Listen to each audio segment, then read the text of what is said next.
All right, I think we will get underway.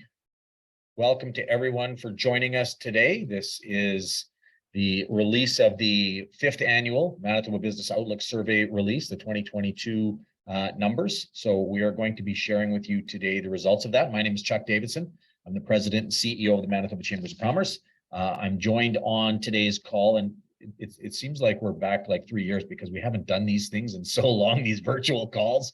I think we talked about it's been 10 months since we've done one of these kind of events.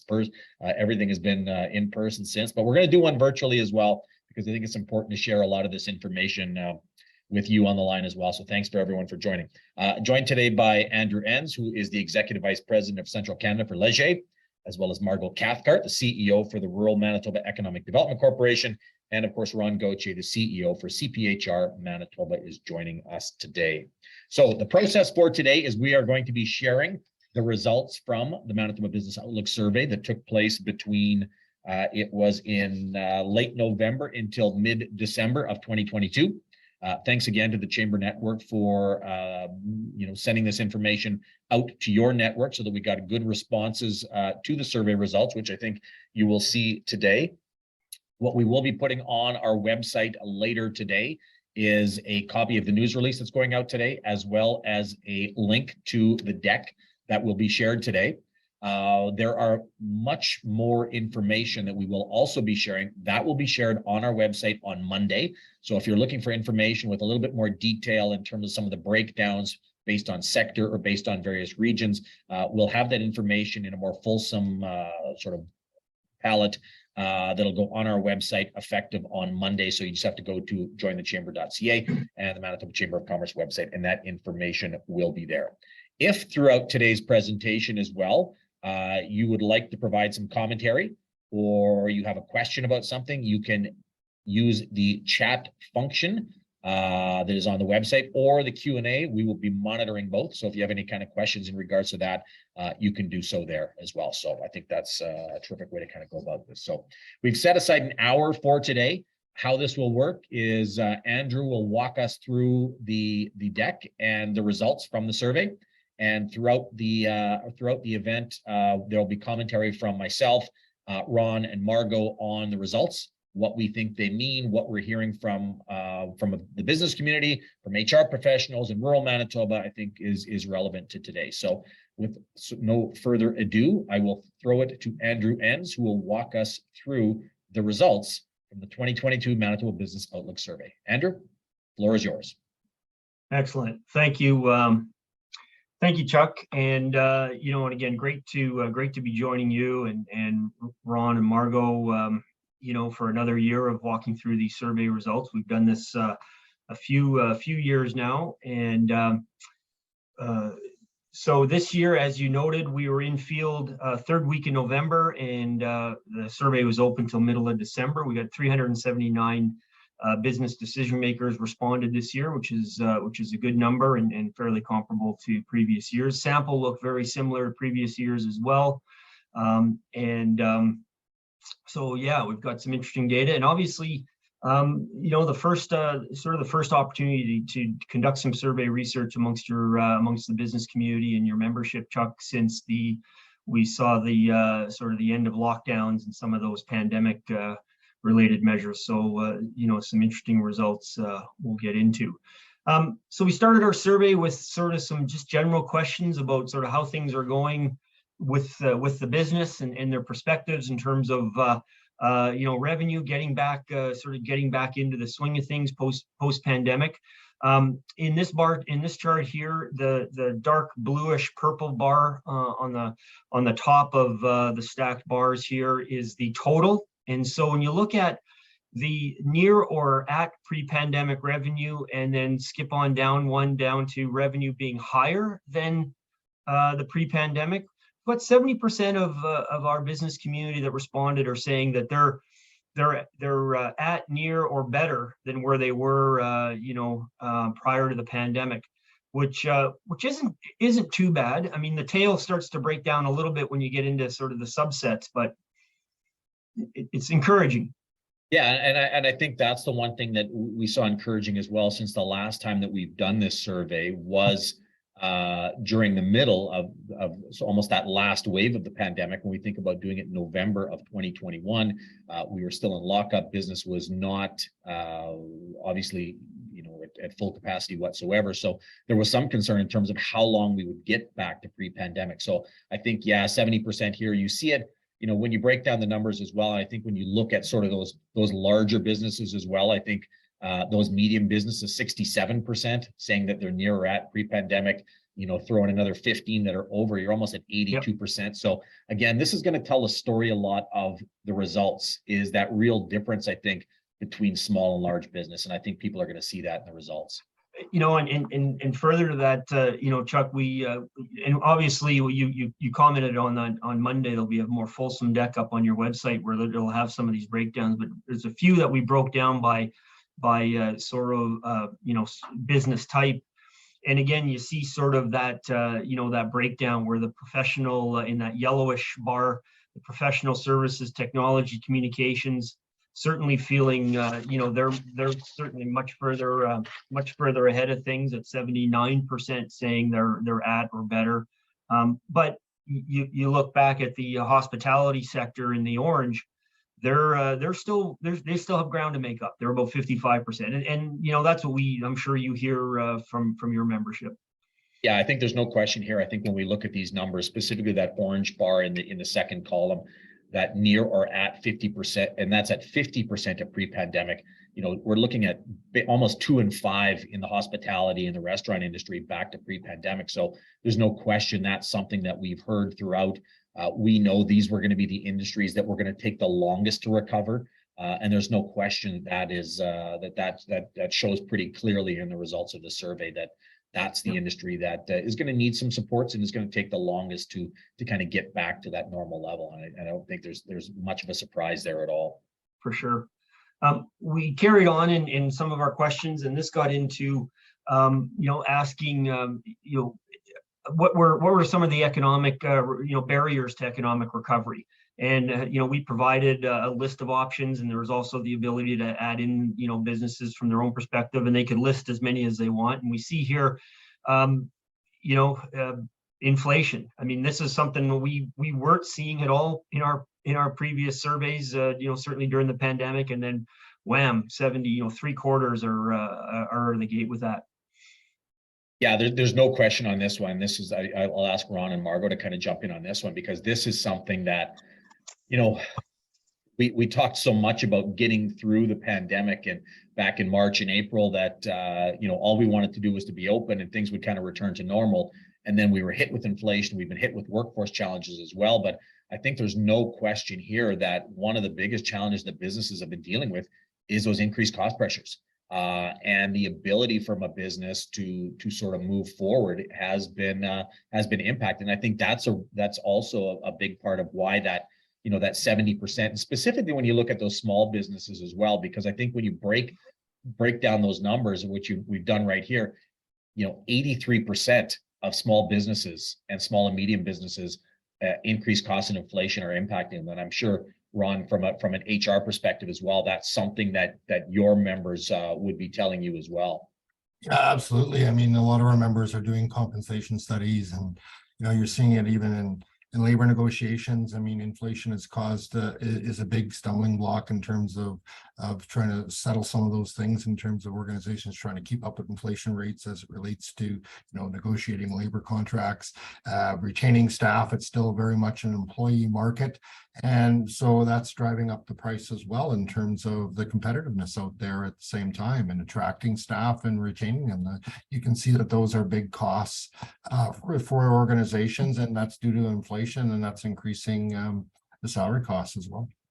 Margot, any surprises in any of these numbers, even from like a rural perspective, in terms of a lot of the businesses that you're talking to on a regular basis? Is this consistent with what you're seeing as well in terms of some of those challenges?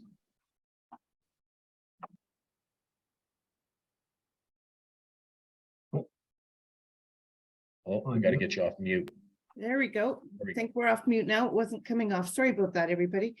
No, there's no surprises here. Everybody's feeling the same pressures around inflation costs, and as we pointed out a few minutes ago, that's compounded by labor shortages, and the more people are feeling stretched in the pocketbook, the more they're looking for ways to be able to offset that themselves. And you add that to the ability to negotiate more because labor is so tight, and it just becomes a really uncomfortable spiral.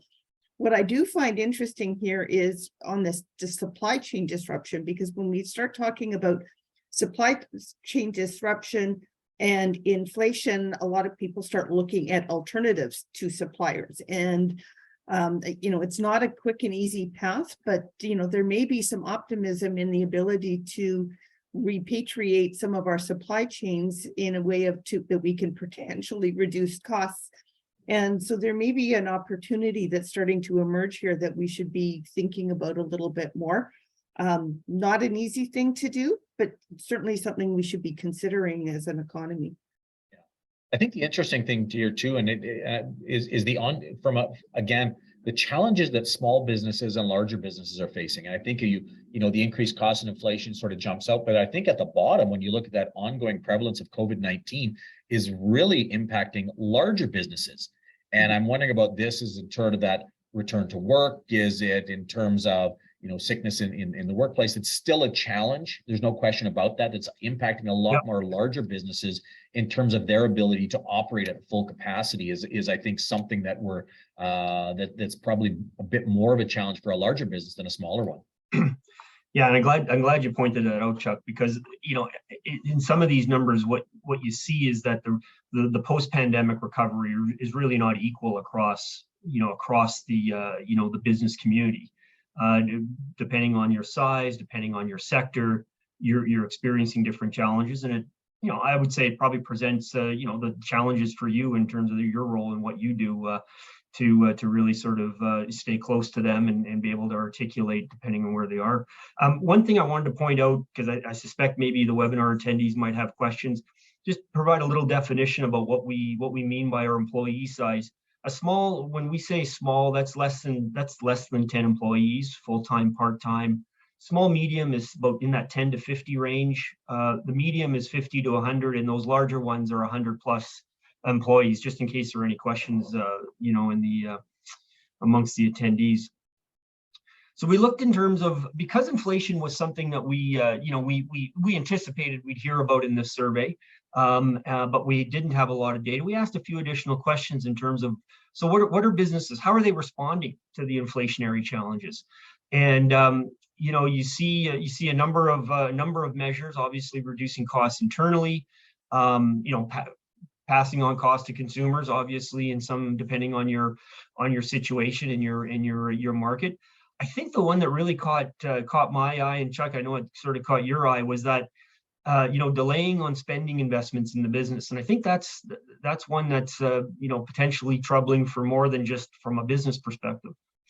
Yeah, I think there's no question about that. I think when you look at this, and it really, what is the ability that businesses have to deal with inflation in terms of what some of the sort of levers that they can take. And I think obviously the first one is looking internally in terms of what your spending is, which is typically, when inflation happens, when interest rates go up, what you're looking and what it's really trying to do is to get everyone to kind of hold the line on spending until things sort of flatten out to a certain level. And I think that's that first instinct from a lot of businesses is looking internally, reducing those costs. Again, in some measures, of course, passing those costs on to consumers.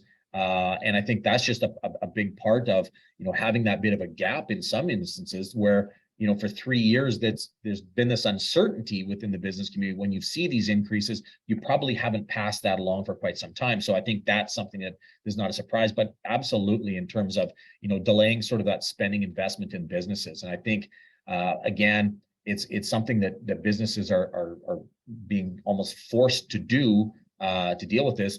The concern is what kind of an impact is that going to have on the long term? And I guess, Margot, you would kind of see that as well in terms of we want businesses to make those key investments to continue to grow their businesses.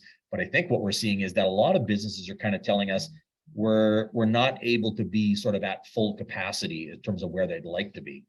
Yeah, and I think that when you look at reductions in investment spending along with the tight labor force, and the investment spending is something that can help alleviate some of the pressures through automation, through modernization of technology, through streamlining of processes, all of those sorts of things, then we end up with it, in some cases, compounding the issues. And so we really need that investment in spending and productivity in order to be able to help alleviate some of the long-term labor pressures we're going to be experiencing as we have more and more baby boomers retire. So it's very concerning. So we shifted along to another section of questions. We got some data from business leaders regarding just how they feel about sort of the current economic climate in Manitoba, how they feel things are going in the province. We started with a question that we've asked often in our survey work together, in terms of just generally, do they feel things in the province are going in the right direction, or are they off on the wrong track? And I sometimes chalk this up to that entrepreneurial optimism. I mean, businesses are still fairly positive about the direction of the province. 68% right direction versus 27% wrong track. Although it's important to note that is a shift from a year ago, where things were actually even more optimistic. So it was closer to 79%. And so, we see a little bit of a waning, but still, generally, businesses feel things are going okay. And again, I do think this speaks to the optimism. I think it's, and again, you raised the point, Andrew, that when we did this again, when we were heavy into COVID last year at this point in time, and there was this real business optimism at that point in time, because we had things like the vaccines, and there did seem to be a bit of an end on the horizon that I think most people could see, and we were starting to understand how to kind of live with COVID per se. But I think coming out of that and now being hit with inflationary pressures, being hit with supply chain challenges, being hit with workforce challenges, I think what this is just a little bit of frustration from a business standpoint as well, in terms of, we've dealt with so much over the past 2.5 years, and then to come out of this and have the ability to sort of operate with business as usual, and then these new challenges in front of us. So I think this one, that right direction, I think business is still optimistic, but I think there is a certain level that is, you're not seeing a real strong in the right direction. It's sort of a somewhat, and I would suggest, Ron, as well, that's something that, from an HR perspective, is that we're hearing from businesses as well, is that, there's a certain level of fatigue that's happening within the business community as well, in terms of when are things going to kind of get back to normal. Yeah, we hear that, and a lot of our members are talking about with their leadership and teams is, what is in 3 years from now, what's work going to look like? And there's lots of beliefs about, there'll be a recession, and maybe the employee market won't be as strong. Some people don't think that that's going to affect the employee market, and it's still going to be an employee market. So, and there's also been a lot of, with all this inflation and all this movement and being an employee market, there's also been a lot of turnover. So people are trying things, they try an opportunity, they don't like it, or vice versa. A company it tries and makes a big investment, and the person is not producing the results, and they decide to terminate and find somebody else, right? And so even in the hospitality industry, some of our members that do work in that area, there's a lot of ghosting that goes on, which I didn't know what that quite was, but people don't show up for interviews. People show up for sometimes a shift or even half a shift, and they disappear. They don't come back. You don't hear from them. So you still see a lot of that. So organizations are really fatigued out in terms of COVID, and also just trying to have the right staffing complement. And of course, being short-staffed, that means the existing staff members that are there are taking on more. Yeah, and I think we're going to share some numbers a little bit later that really shines a light on that issue as well. On the labor side. And I would add to that, Chuck, that I'm hearing a lot of people talk about the constant training cycle. With the number of employees that are churning through, even though you may have a full staff complement, if 80% of them have turned out and been replaced over a short period of time, no one's working at full efficiency and productivity because they're in this constant learning cycle. And that gets very fatiguing as an employer to be in that constant cycle, because you don't have the opportunity to go on and deal with the other critical areas of your business when you're having to invest in that onboarding process over and over and over again. And I think these results lead into our next survey, just in regards to the competitiveness angle here, Andrew, as well. Right. In terms of, again, looking at Manitoba's business climate and how competitive we are with other provinces. Right. We see there's a couple of interesting facts. First of all, overall, again, 50% agree Manitoba is competitive with other provinces, but that's a decline of about 11 points from year over year. So clearly there's been a bit of slippage, and it's hard to point to whether or not that's just there's so many factors now because provinces are doing things to combat inflation. So they look in terms of, what are they doing in Saskatchewan if they're not doing that here in Manitoba. So, but I think the thing that's interesting, I'm just going to flip to the next slide, Chuck, because I think it's also interesting when you look at these results broken down by business size. So you've really got, again, that tale of two business communities really that you're managing here. I think there's no question in regards to this, and I think I think this is a challenge in regards to the demand for workforce, and we're seeing the competitiveness across provincial jurisdictions. We see provinces like Alberta and communities like Toronto who are actively trying to attract employees to their provinces and to their communities, and I think that adds to that stress and adds to that competitive nature amongst jurisdictions. And one of the reasons that we've been saying, we need to be competitive as well, that we need to talk a little bit more about sort of that Manitoba advantage here. And I think it really does impact those smaller businesses. From a larger business, I think, and this is something as well, Ron, that what we've been seeing over the course of the pandemic is that, with remote work and the ability for some of these larger employees, you don't necessarily have to live in the same community or even the same province that you're going to be working in. And I think that's something that can be viewed as an advantage. It's a little bit more of a challenge if you're a small business to have someone in your organization working in another province. So I think that sort of adds to the mix as well. There's no question. I mean, for the larger companies that are hiring people from anywhere, it definitely increases the size of the talent pool for people to recruit. In the smaller organizations, if people, even if they are working remotely, might still have to live in Winnipeg or Manitoba, and so it definitely shrinks the pool. There's no question. And I think on this one, and we will give the provincial government credit, because one of the things that we have identified for quite some time is just the importance of being competitive with other jurisdictions. And the Premier has launched an economic competitiveness committee that is currently doing work and has representation from a variety of different stakeholders and business groups as well, to look at what are some of the things that we can do here in Manitoba, whether it's from a workforce perspective, whether it's from a regulatory perspective, whether it's from a tax perspective, recognizing that we do need to compete. And it's not just necessarily competing globally. We're competing against provinces right next door to us for talent, for investment, for a variety of measures. So I think the fact that the government has recognized that and is looking at that is important. But again, there's a level of urgency to all of this, is that other provinces aren't going to wait around for us to get our competitiveness game in check. We need to be continuing to move forward on that. Right. Well, and just on maybe a little bit of advice for that committee, Chuck, we asked some of the decision makers what would improve Manitoba's competitiveness, and we see, I mean, two things. Not new things, I don't think, from your world in terms of tax reductions and getting rid of red tape, but they're there. They're still there. Yeah, I think there's no question. I think when you're looking at this, and I think this leads back to some of the challenges businesses are looking at from an inflationary pressure as well, and what kind of role can government play on this. And I think what business is saying is we're not necessarily looking at sort of those short-term programs that are going to provide a couple of dollars in the short term. We're looking at more longer term, and how do we be competitive from a longer perspective, recognizing where are we at with some taxes, recognizing that a payroll tax has continually been a huge challenge from a Manitoba business perspective, that you actually grow into this and it becomes a disincentive to grow your business in Manitoba. And it's a tax that doesn't exist in a lot of other jurisdictions. Yeah. And so, we've known for years that auditors and your accountant will tell you that, when you grow to a certain level, sometimes you need to make those decisions. Is Manitoba the best place to continue to operate your business? So I think recognition of that here is important. And again, we'll give the government credit on this as well. I mean, it's something that we've long been asking for, is the time for a tax review in Manitoba,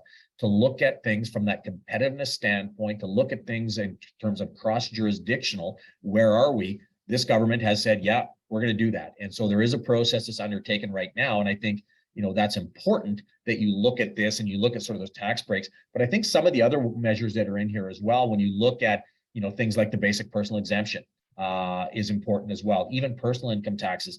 These are things that are important from a business perspective in terms of, keeping and attracting and being able to pay higher wages is important as well. And I'm sure that's the same thing that, Margot, from a competitiveness standpoint, when you're trying to, encourage businesses to set up shop or to continue to operate in Manitoba, they're looking at these measures as well in terms of what's that competitive landscape across jurisdictions. Absolutely. They're looking at the total cost of what it's going to be for them to come and open up shop. And while it's great to have things, and we do have things like green energy, that's only one of many, many decision points. And so it's a complex environment when you're attracting investment, and we need to be looking at all of these sorts of financial commitments.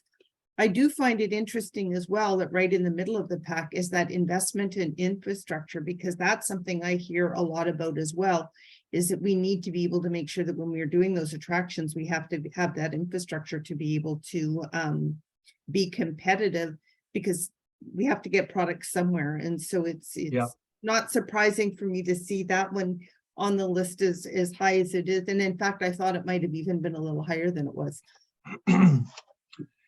So we carried on, and we got into sort of like looking ahead in terms of how business leaders feel about the future, and started with a question around optimism.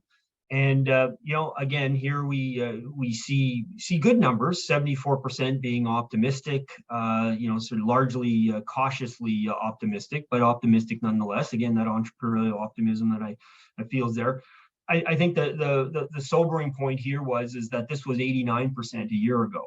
And again, I think, Chuck, you described it aptly in terms of the, businesses in November of 2021 saw the light at the end of the pandemic tunnel. They think they just didn't realize it was the inflation train coming at them. So I think that's exactly it. I think business typically has been optimistic, but I think there is a level of, frustration. There's no question in terms of, and I've heard it repeatedly when I go out and tour businesses as well. I think that opportunity, once business was sort of back to normal per se, once the restrictions from COVID were off in March, that there were some new challenges. And I think, again, I think it's just this level of frustration that's out there for business. And I think they've been trying to deal with this. And again, I think when you look at the numbers too, that optimism, it's impacting the smaller businesses a lot more. And I think that shows in the numbers. So not really a surprise here based on the results that we've seen throughout the survey so far. Yeah. I mean, so this question we asked decision makers, so what's the greatest challenge? And this question was a little bit differently set up than the others, in the sense that we actually forced them to just say, pick the top here. We provided a list. There were some others, and this is interesting. And it starts, I think, move it into kind of an old, one of those ones that's always hanging around, and that's the staffing issue. Comes through very, very strongly on this slide. Yeah, and I think when you're looking out that sort of 6 to 12 months, and this is sort of that forward looking as opposed to what a business is dealing with this current day. And the current day, that's where inflation pops up as number one. But I think from a business standpoint, they recognize inflation at some point in time is going to level off. It is going to kind of get back to a normal level. I think we continually hear that from places like the Bank of Canada and others. But I think one of the challenges that's not going away is that workforce challenge. And it's something that we've seen year over year over year, whenever business is kind of looking forward, is that's at the forefront. And again, Ron, this is not a surprise, obviously, for your members as well, to see that, workforce challenges and the challenge of finding staff and keeping staff is number one. And you see it's even more acute when you look again at those small and medium-sized enterprises. Yeah, absolutely. And, I mean, COVID's over, maybe COVID's over, not over, but, it's leveled off. But all of the different work styles that came through that are still prevalent. And so, we did a workshop the other day where we had a member that has 100% people in the office, 100% remote, and then we had somebody that run hybrid offices. And, the big thing is that 9 out of 10 employers in Canada still want their employees in the office Monday to Friday.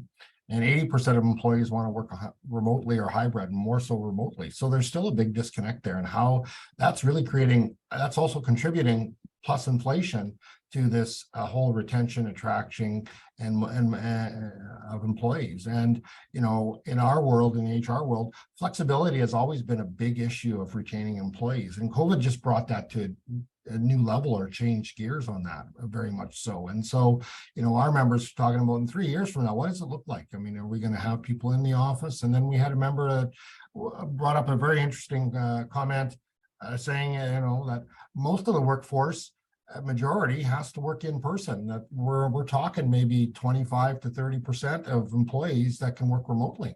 But yet that's where all the discussion is at the same time. Mhm. Yeah. Ron, are you seeing that larger employers have a greater ability to adapt to that sort of transition in terms of having employees at home? I know, you know, some of the last to bring their employees back to the office has been organizations like the federal and provincial governments. Is it easier for larger businesses to be able to make that adaptation, as opposed to, you know, a small business that may be, you know, between 3 and 10 employees that actually needs people face to face, or that's a key component of their business? Yeah, I think it depends on sometimes the nature of the business. What we heard is some of the bigger businesses, it depends. Depends, like, you know, the one that presented the other day, they have a workforce of 3,000 employees and they have 500 office employees. So they decide that everybody has to show up to work. So that's something that that organization did. Other organizations are hiring people under any circumstances you want, especially if they're more working nationally or even in the US. So people are living and working in anywhere and working under any environment they want. Another scenario was the one that did the hybrid model. Well, an interesting one was that if you were going to work 3 days a week in the office, you got your own office. If you worked less than that, you had to share an office or have a hotel office. And 90% of the employees chose to come in 3 days a week because they didn't want to share an office with someone else. So that's kind of an interesting stat too. So now, if you're a smaller organization, you have less opportunity. If you're a bigger organization, you might have more opportunity, especially if you're committed to your rent or you own the building and those types of things in terms of your own infrastructure. Well, and I would suggest that the lack of people going back to offices is having an impact on the recovery of our restaurants. If you've empty downtown because everybody is working, at least once in a while, those people are popping out for lunch, staying after, having someone come downtown and join them for dinner. So the impact is not just on the business itself in terms of its work model, but it's also having an impact on those hospitality and restaurants in the area which are impacted by whether or not people are there or not. So Yeah. Some of that spending is being distributed differently based on geography. Yeah, no, absolutely. So we took, oh, go ahead, Chuck. Just interesting question came in, you know, I just wonder if you want to touch on this, and asking if we're seeing rural businesses recovering more quickly than Winnipeg or large urban centers, or are they facing more challenges? My sense is that rural are probably adapting a little bit quicker. And I think a lot of it goes to that sort of support local mentality that we've seen, and the importance of it outside of the perimeter as opposed to inside. Yeah, I would say too that in some respects they may have been somewhat, inoculate or insulated a little bit from some of the COVID, this COVID stuff, depending on the situation where the business was located and things like that. So there may be a few factors at play, but quite frankly, the starker differences, Chuck, in terms of recovery are really around the sectoral kind of type and the business size. That's where you really see a little bit less so on the regional, but Margot, you may have a view on that as well. I'm not sure. No, I think that's pretty consistent with what we're seeing. It does depend a little bit on the makeup of the community. I can think of one community that in the depth of COVID, their comment was, it hasn't really affected us at all. Unfortunately, the reason for that is because it was so hollowed out to begin with. All that was really left in the community was essential services. And so as a result of that, nothing was closed, or they were able to adapt to takeout. So as you and I were talking earlier, we're just starting to really take a deeper look into some of the rural urban data. And if anything interest pops up, then, you know, RMED will certainly be making other comments around that. But I'm not seeing it. There's a huge difference either. Yeah. And So we I went think from, go I ahead. think it feeds nicely into where you want to go next as well, Andrew.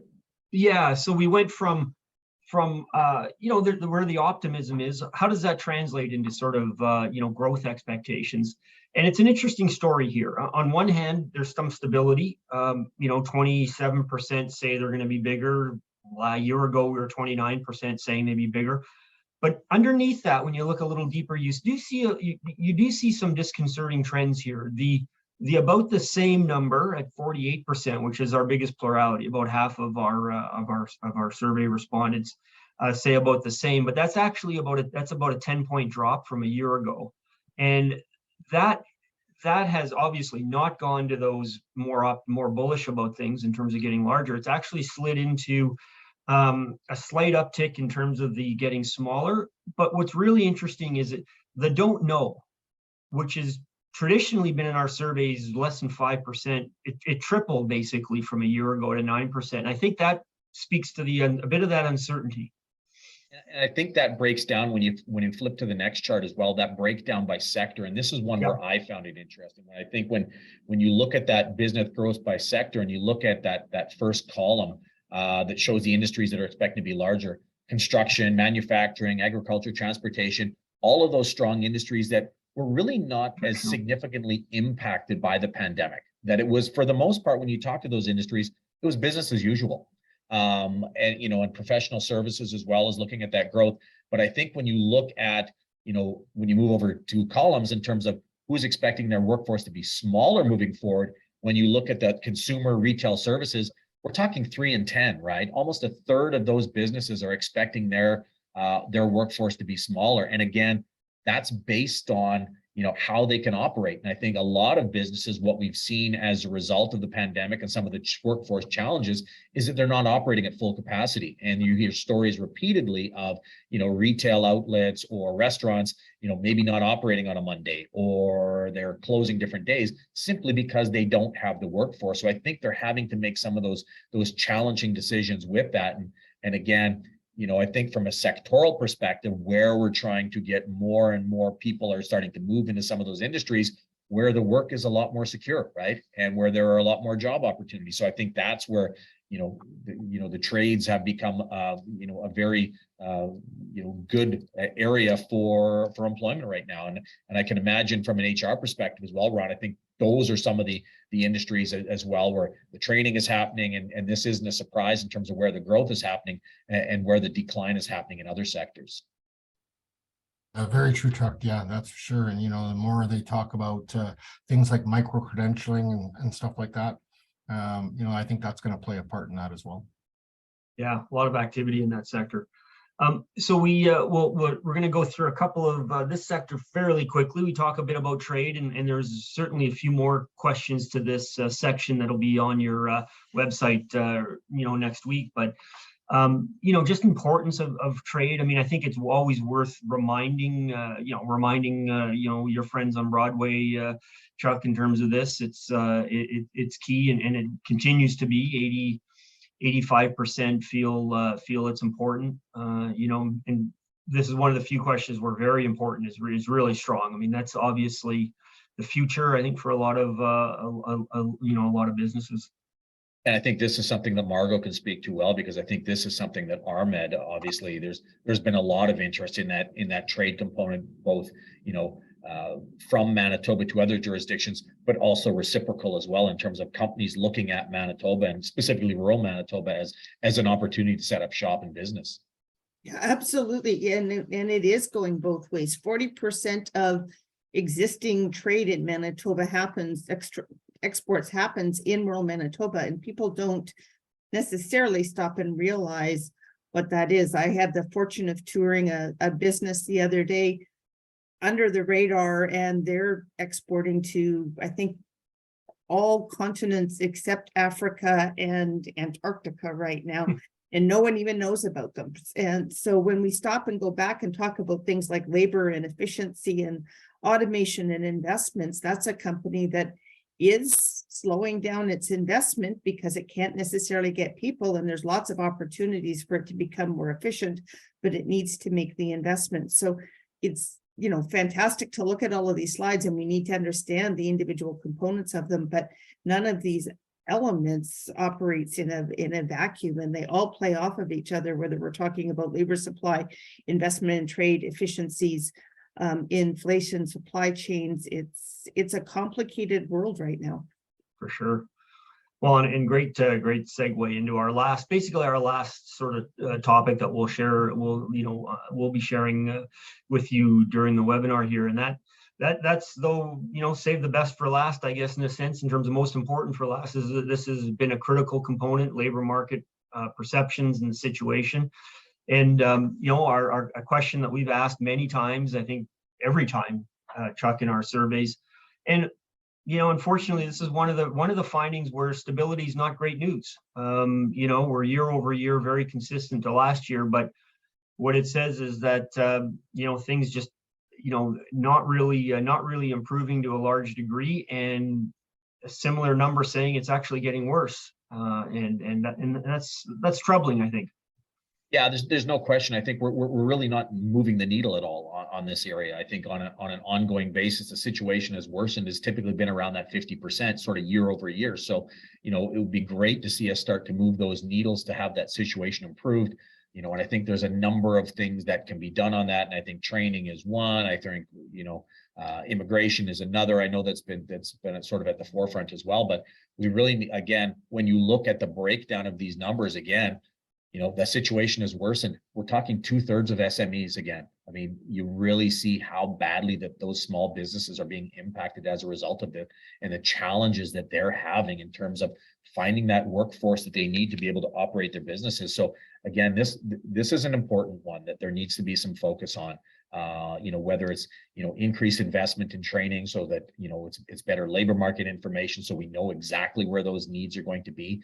Working with the colleges, the universities to be able to address some of these needs as well is absolutely critical, because if we want our economy to sort of be operating at full capacity, we need to start moving these needles. And I think what I've heard repeatedly over the course of touring businesses in the course of the summer as well, and it doesn't matter what part of the province you're in, it doesn't matter what sector you're in, most businesses are probably operating at maybe 75 to 80% capacity, simply because they don't have the staff to be able to operate at full capacity, which is making them make difficult decisions in terms of whether they're going to expand their business, whether they're going to make key investments, whether they're going to look into new markets.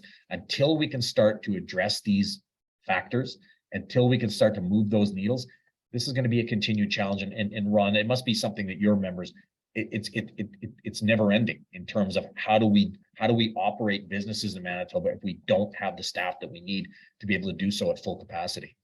That's right. And a lot of people go, oh, people don't want to work, but when you look at the stats, I mean, the unemployment rate's roughly 4%, where it's normally 8%. So, immigration plays a big role into this. Training plays a big role into that. This micro-credentialing that everybody's talking about might assist that as well. And then inflation, of course, is affecting things. So, I know we have members that work in the public sector, and one of their biggest challenges is trying to compete with the private sector and IT staff. They can't keep up and can't be competitive in there. And so you're seeing some of these situations where you do need skilled labor, but depending on the sector you're in, you can't necessarily compete with another sector to either attract or retain those employees. Chuck, oh, sorry. I was going to ask Chuck, like, in terms of when I look at these numbers, it looks like there's some improvement, things have improved for those larger businesses, those medium and large. Is it part of the case too that maybe, the government needs to look, or organizations to look, so what's working and how can we take that to sort of those smaller businesses and try to fill that void, because they look like they're sort of falling behind here. Yeah, and I think it kind of speaks to the next slide as well, in terms of what some of those challenges that a larger business might be able to address that a smaller business can't. So, when those sort of wages don't meet expectations being the number one. So if you're a larger business, you have a bit more wiggle room in terms of increasing those salaries, but you're hearing it in a number of different industries that you hadn't in the past. When you talk to accounting firms, in terms of that war for talent that exists there, that you're paying sometimes above $10,000 to $15,000 than you would have been doing pre-pandemic, just because there's that appetite for employees. So, and again, just that ability to attract sort of those qualified candidates. What we're finding, and what I'm hearing from a lot of industries as well, is they're not necessarily looking for that staff person that comes in to be trained fully by the time they come into the organization. That the company is willing to make that investment because typically they're looking for specific skill sets. And I think to Ron's point, we're looking for people that will show up for the job interview, show up for work as well, and then we'll train them based on what our organization needs. That's something that sort of those medium and larger sized businesses have the ability to do. It becomes a bit more of a challenge for smaller businesses. They're just looking for people, and they do need certain skill sets, and the training component is not necessarily where it needs to be. So there's different challenges, I think. Just a couple things as well, just pull up a couple questions here. And maybe Ron can jump in. Have employers seen a greater prevalence of absenteeism due to illness or disability due to illness? I think there's, I think as a result, I think COVID, there's no question we're seeing increased absenteeism because I think more people are being asked to stay home. I don't know about disability per se, if that's been a huge challenge for a lot of businesses though. Well, mental health has definitely affected a lot more absenteeism and disability, possibly on claims. The COVID has really put a strain on that, and there's a lot of talk in the HR world about mental health and how do we address that, and how do we try to be more compassionate, more supportive as employers. And so those are some of the things. But overall, in terms of absenteeism specifically, we haven't heard too much. There's, again, some of it is the disconnect between employers wanting people in the office and people wanting to work remotely. We have had some members where, they decided to go more back to in person, and employee absenteeism increased significantly, or people left. So those are some of the things in terms of, I think, that non-congruence between what employees are looking for and what employers want.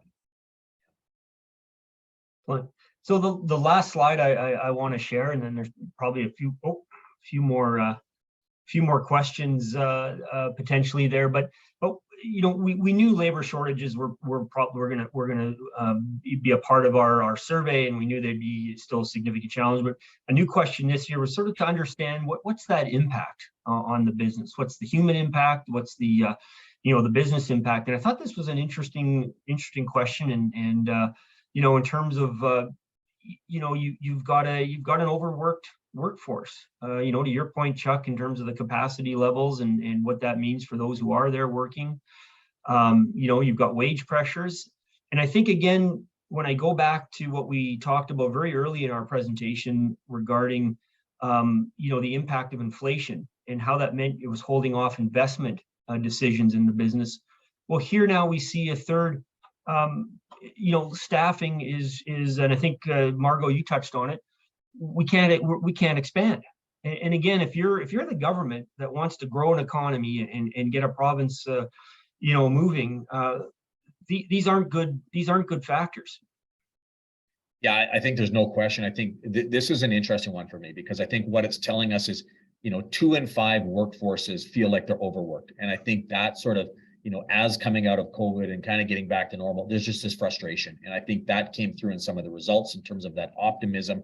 And it impacts that long term for a business standpoint as well, in terms of, can a business have that ability to move forward if, almost half of your current staff feels like they are currently overworked, and that additional stress that is put on them with potentially, from a workforce perspective, not really an end in sight to this. I think, some of the obligations that businesses are having to do, increase wages. We've seen that increase in the minimum wage. We've seen significant increases across the board in a number of industries as well. But again, the third point is the one that really, for me, is that not able to expand in terms of the impact that it's having. And, sort of the long-term sort of solutions for this are not easy.